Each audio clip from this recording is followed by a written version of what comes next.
Welcome, math students. This is Dr. Sweeney, and what we're going to be looking at today is we're going to be looking at something from differential equations called orthogonal trajectories.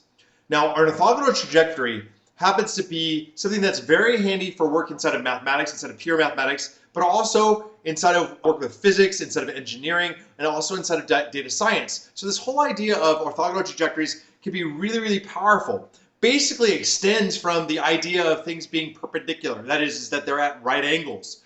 And what we're going to be doing here in particular with this lecture is we're going to be utilizing the concept of orthogonal trajectories to further understand what we mean by family of functions. And this whole idea of a family of functions is really key to understanding differential equations as a whole and what we mean by a general solution to a differential equation. So we're going to be utilizing this idea of orthogonal trajectories to get at the heart of that idea and also to prepare you for a lot of different areas where orthogonal trajectories might come up. So in order to start this conversation about orthogonal trajectories, let's first talk about what it means to be a family of functions. So a family of functions is a group of functions that all have the same differential equation. So if you kind of think about calculus, what we know is that when we integrate a function, what we're going to do is we're going to get back the integral of that function or the antiderivative of that function plus some constant c. And that constant c is going to be dependent upon whatever initial conditions that we have. And so in differential equations, what we say is that we have a solution to a general solution. It's that thing that has the plus c. And so all those functions, when we integrate a function that have the plus c's, they're going to be called a family of functions. All right, and they have in common, they all have the same derivative. That's the idea here. So basically what we're looking at we're looking at the general solution to a differential equation. That represents a family of functions. We also have graphically, we talk about this as a slope field. So a slope field is going to represent a family of functions as well.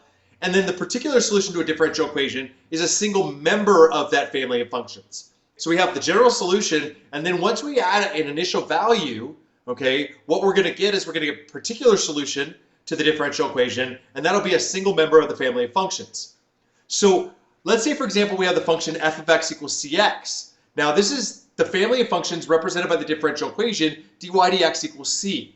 So if you take f of x equals cx, you take its derivative, you get dy dx equals c, and so that differential equation represents every single function in the family of functions called f of x equals cx. Now what we'll do is we'll often represent a family of functions with the notation gxyc, or sometimes you'll see it as gxyc equals 0 or gxyk equals 0. And what we mean by that is something that looks like this. So for example, we'll get gxyc equals x squared plus y squared minus c. Now, you could also write it, by the way, as plus c, since that's just a constant. What this is then is this is x squared plus y squared minus c equals 0. And so hence we get x squared plus y squared equals c. And what are these? This is the family of functions that represent circles with radius c. So it's all the different circles. So every single circle ends up having the same differential equation. And in fact, if we want to, we could actually see what that differential equation is. We'll go in and we're going to implicitly differentiate x squared plus y squared equals c. So what happens then, when we take that derivative, we get 2x plus 2y dy dx equals 0. And so just doing a little bit of algebra, we get 2y dy dx equals 0 equals negative 2x. And so dy dx is then going to equal negative 2x over 2y, and that's negative x over y.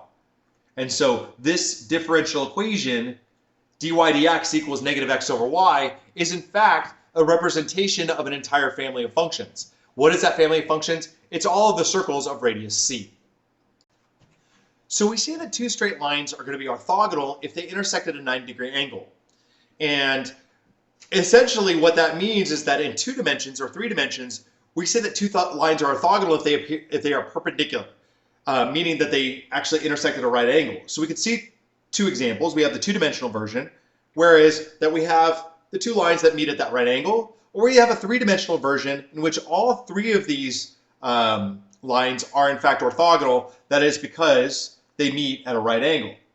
So Geometrically, what it means to be orthogonal, it means to actually meet at a right angle. However, if we talk about something in more than 3 dimensions, we get rid of the visual idea of perpendicular and go to this concept of orthogonal. And so what it means to be orthogonal, like in calculus and in trig, we learned that if 2 lines are orthogonal, then their dot product is 0. And that's because the cosine of 90, right, that perpendicular angle is equal to 0. And that extends to multiple variables. What we're going to be doing for our purposes to illustrate our family of functions is we're going to use another fact that we learned in middle school. That is that when we multiply the slopes of 2 perpendicular lines together, we're going to get -1. On a basic level, let's take a look at an example. Y equals 4x and y equals -1/4 x. And so we know that y equals 4x, it has m1 is going to equal 4. And for y equals -1/4, we're going to get m2 is going to equal -1/4. We take 4 times -1/4, and that's going to equal -1. If you kind of just draw a quick little graph of this, we can kind of see we got -1/4. Okay. And then we have y equals 4, right about there. And you can kind of see that we have a perpendicular set of lines, that those 2 lines are in fact orthogonal. So that's a basic idea of like, how do we figure out that 2 lines are in fact perpendicular? When we multiply their slopes together, we're going to end up getting -1. Now, we don't actually have to have straight lines or lines in general to in fact show that 2 lines are in fact orthogonal. In fact, we can do this with curves. But when we talk about things being orthogonal, we're going to talk about them being orthogonal at particular points. So we've got 2 lines, and we're going to talk about them being orthogonal at a particular point. So like, let's say, for example, we take y equals 3x squared, and y equals the natural log of x to the -1/6 plus 3. Now these 2 lines, or these 2 curves, they actually meet at this point right here. That point is 1, 3. And so if we drew tangent lines to those curves, right, which are basically the slopes of those lines at those points, what you'll see, and it should be kind of apparent, is that those tangent lines in fact are orthogonal. They are perpendicular to one another. And if we go in and we take the derivative, so the derivative of y prime is going to be equal to 6x, and the derivative of y equals the natural log of -1/6, or x to the -1/6 plus 3, we're going to get y prime is going to equal -1/6x. We multiply the 2 of those together, -1/6x times 6x, what we're going to get is we get -1. And so our test actually shows that these 2 lines are in fact also orthogonal, that they're perpendicular as well, because the product of their slopes is equal to -1, right? So in this case, we had to go out and use a little calculus. Remember that your derivative is the slope. So dy dx, right, is m1, and dy2 dx2 is m2. Those are your 2 slopes for each one of those different lines. And so consequently, we could see, right, that we don't necessarily have to have a straight line in order to have what we are going to have as orthogonal trajectories. We can do this for any set of curves. And in fact, it's only really going to work, or we're only going to be able to talk about them being orthogonal at particular points. So now to define an orthogonal trajectory, or orthogonal trajectories, excuse me. For a given family of functions, the orthogonal trajectories to a family of functions g of x, y, k equals 0 is the family of functions whose curves are orthogonal to g of x, y, k equals 0. We call this family of functions, we're going to call it f of x, y, k equal to 0. So what that means, since they're orthogonal, is that means that dg dx times df dx is going to equal -1. That's going to be our relationship for all x. So for every x, what we're going to get is that when we multiply the two slopes together, we're going to end up getting -1 for each one of those slopes. For every x value. So let's take a look at an example. Let's say, for example, we had that one that we looked at earlier, where x squared plus y squared equals c. Well, how do we find the orthogonal trajectories? Well, what we need to know is, well, first, we've got this function, x squared plus y squared equals c. And we know what the derivative of that is as well. We found earlier that it's going to end up being dy dx equals -x over y. So in order to find the orthogonal trajectory, all we're going to do very simply is we're going to take the negative reciprocal. So the negative reciprocal is going to end up being dy dx equals y over x, right? We multiplied by -1 and then we took the reciprocal. If we just look at this, negative x over y times y over x is equal to -1, which is exactly what we want because it's the orthogonal trajectory. And now, in order to actually find that family of functions, because this defines the family of functions that we want, that's our second slope, what we'll do is we'll utilize some differential equations. We're not going to go through the solution, solving differential equations inside of this video, but you can utilize a solver, or in this case, this is a separable differential equation, so it should be pretty easy to do.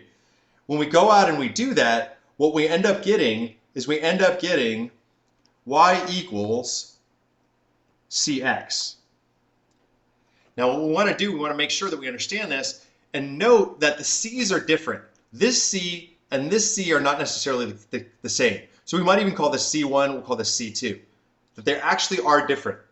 But choose any initial value, any point that you want to start on any of the curves, and what will happen is we can find a line, okay, of the form y equals c2x that is in fact orthogonal to x squared plus y squared equals c1.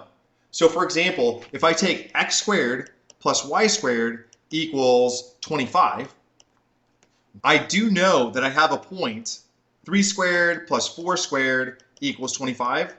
So there's the point 34 on that line. If I go in and I find my c2, I get y. I'm going to find my c2 for this second one. I'm going to get 4 equals c2 times 3, right? I'll plug in 3, 4, and that'll give me that c2 equals 4 over 3. So that'll give me y equals 4/3 x as my differential equation. Then what I'm going to do with that is I'm actually going to see that those two lines intersect at their point of intersection, which is 3, 4. They're going to be orthogonal. So let's go in and take a look at that. So if I look at this graph now, what I can see, here's the point 3, 4. The green line is y equals 4/3 x. The red circle is x squared plus y squared equals 25. And what you'll notice is if I draw a tangent line to this circle on this graph, what you could see is that that tangent line is going to end up being perpendicular.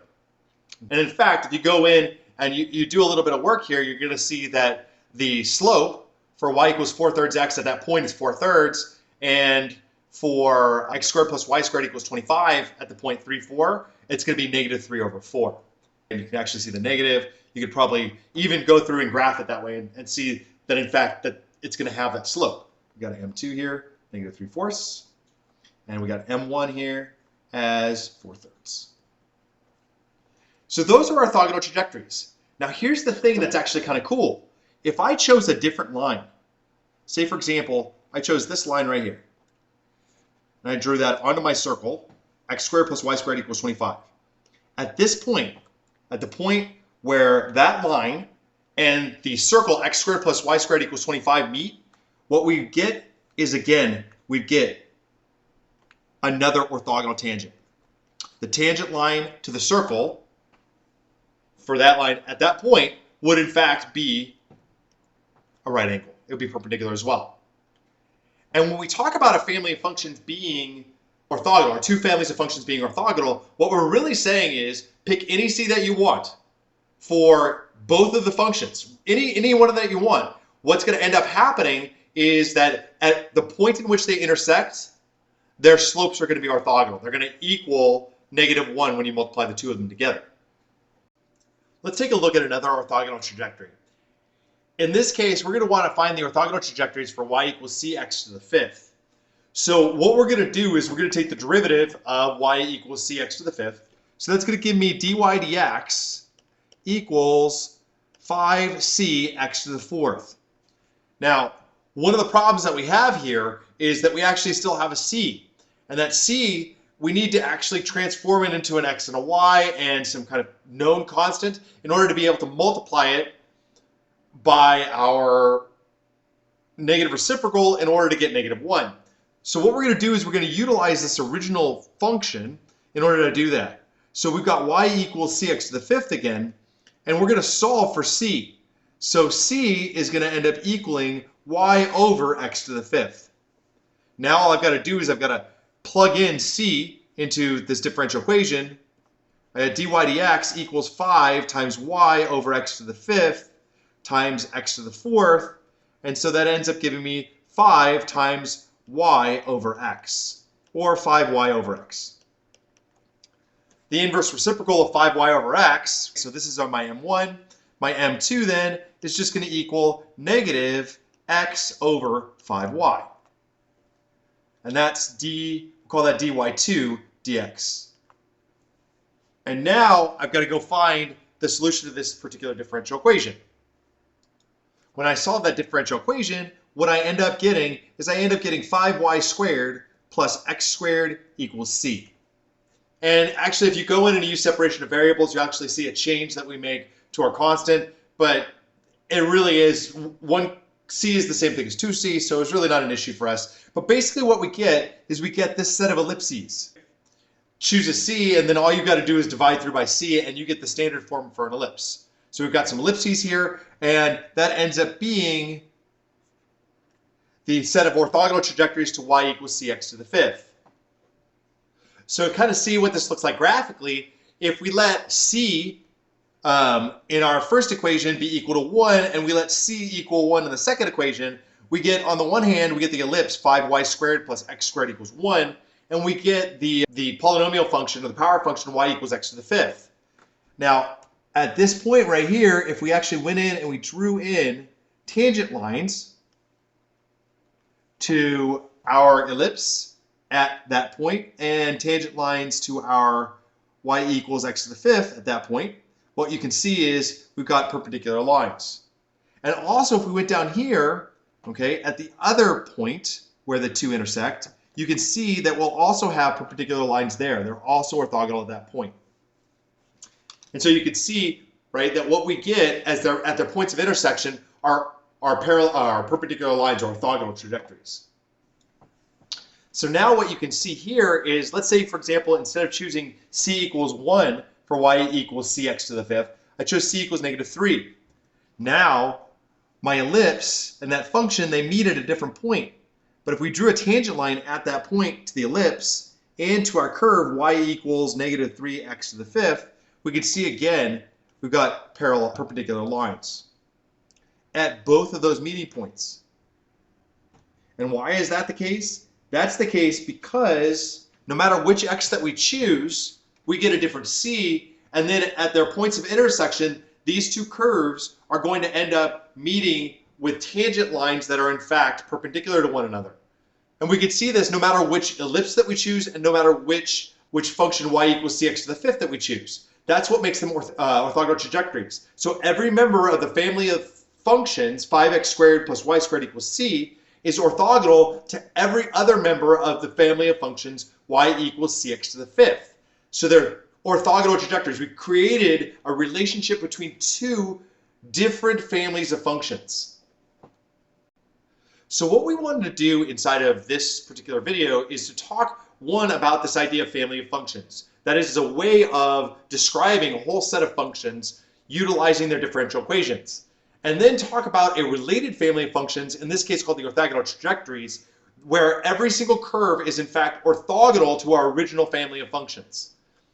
How do we go about finding our orthogonal trajectories? One, we're going to use implicit differentiation, or differentiation to find the derivative of your family of functions. Two, if that derivative still has a constant, we're going to use some algebra to find c in the original function and then substitute in the derivative.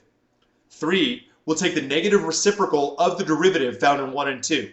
Remember that that's going to be the slope of your orthogonal trajectories.